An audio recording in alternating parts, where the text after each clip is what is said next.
So, what's up sa inyo mga atit kuya? Ako nga pala si Kuya Len at nagbabalik tayong muli dito sa ARK.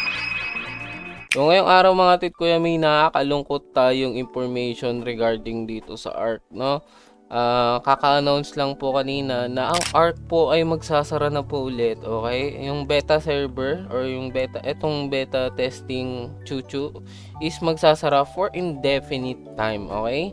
So, indefinite meaning wala pong kasiguraduhan kung kailan po babalik. Meaning, pwedeng abutin ng ilang araw, ilang linggo, ilang buwan, or maybe years, no, bago bumalik. Pero hindi naman yung babalik, hindi naman siguro tatagal ng years yan. Kasi, ang balak nilang gawin ngayon mga atit kuya, ang balak ng devs is yung optimization, yung finalization, tapos yung bug fixes. Parang magpo-focus muna sila na doon para ma-release na ng fully yung laro.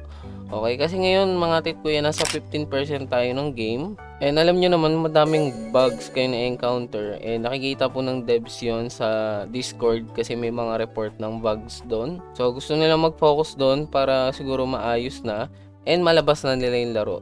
Pero huwag kayong mag-alala, ang sabi ng devs hindi daw mawawala yung save nyo. Kunyari, katulad ko, rank S na ako. Pag nilabas ulit yung laro, rank S pa rin ako. And yung mga items ko na nandito is makukuha ko pa rin, no? Nandito pa rin sila, hindi sila mawawala. And additionally, lahat po ng tester and early access players is makakalaro pa rin, no? So, may enjoy pa rin nila yung ARK pero konti na lang sila, unlike ngayon na umaabot tayo ng 2,000 peak, no? 2,000 peak players. Ewan ko kung ilan yung early access and tester pero sila na lang po yung makakatry.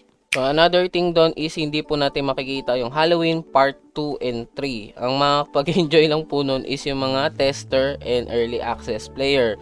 So pwede naman kayo mag-apply sa support.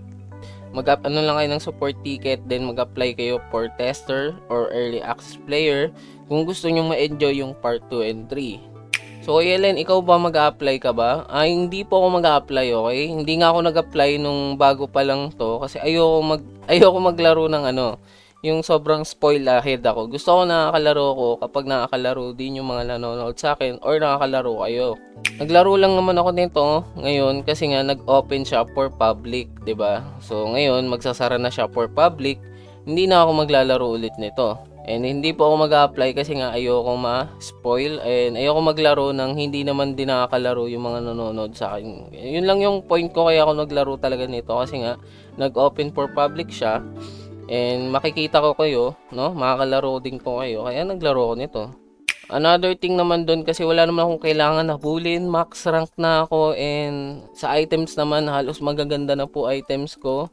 Nagagrind lang talaga ako ng Halloween chest pero nga hindi ko naman kasi magagrind yung part 2 and part 3. Hindi ko alam kung ano yung mga pwede ko pa makita sa part 2 and part 3. Yun lang yung nakakalungkot pero hindi naman ako nanghihinayang masyado doon. Kasi nga, alam ko naman makakahabol ako kahit hindi ako early access or tester. Makahabutan ko pa rin yung mga yan kasi nga darating pa rin tayo sa at some point na lahat is marireach yung maximum katulad sa Arise, 'di ba? Lahat naman naghahabolan sa dulo din. Kaya huwag kayo masyadong mamblema, hindi kayo masyadong mawawalan ng content for sure 'yan. So ngayon mga tit ko yung magbababay muna tayo sa ARK, no? Hindi ako makagawa ng content sa ARK kasi hindi naman ako mag-a-apply. Kaya hindi ko alam actually kung nung lalaroin kong bagong long form na pwede kong i-upload. Bala kong bumalik ng Arise, okay? Bala kong bumalik ng Arise pero mag-i-start ulit ako sa bagong account kasi gusto kong bumalik sa basics. Kasi ang dami ng bago sa Arise, 'di ba? And kung babalik ako doon sa una kong account, medyo nakalimutan ko na kasi kung yung mga dapat kong gawin. So magandang gawin lang is bumalik ako sa umpisa as a E-rank player. Tapos mag-grind ulit ako papunta sa pinakamataas na rank. Kasi yun lang yung naisip kong possible way para ma-recall ko lahat ng mga kailangan kong malaman sa Arise. Kasi kapag nag-start nga ulit ako dun sa account ko na, hindi ko, mahirap makaalala ng mga basics, no?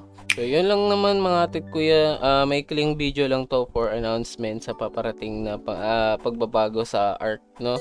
Let's wait na lang. I-update ko na lang kayo if magkakaroon ulit ng opening for public. Pero pag nag-open to for sure for full release na to kasi yun yung balak nilang gawin. ipapatong-patong na lang yung mga contents. Then yun nga, optimize kasi nga yung mga mobile players, alam ko sa inyo karamihan mobile is hirap na hirap and malag. Okay, ang lag, ramdam ko yung lag sa PC ko. Kahit medyo okay naman yung PC ko, naglalag ako kapag nag-i-skill ng sabay-sabay yung mga tank. So yun lang mga tit kuya, yun lang yung gusto ko iparating sa inyo sa video to. Comment nyo lang sa baba if gusto nyo akong makita mag-arise ulit. Okay, comment nyo lang. Mag-i-start po ulit ako sa A-rank and mag-grind ulit ako ng solo. Okay, solo lang po ulit yung grind ko. Hindi ako magpapakarry kasi maboboard na naman ako pag kinerry nyo na naman ako. So yun lang mga tit kuya, hanggang dito na lang ako at kita-kita tayo sa next video kung arise man, no? So yun na, ingat kayo palagi and God bless po sa inyo. Bye bye.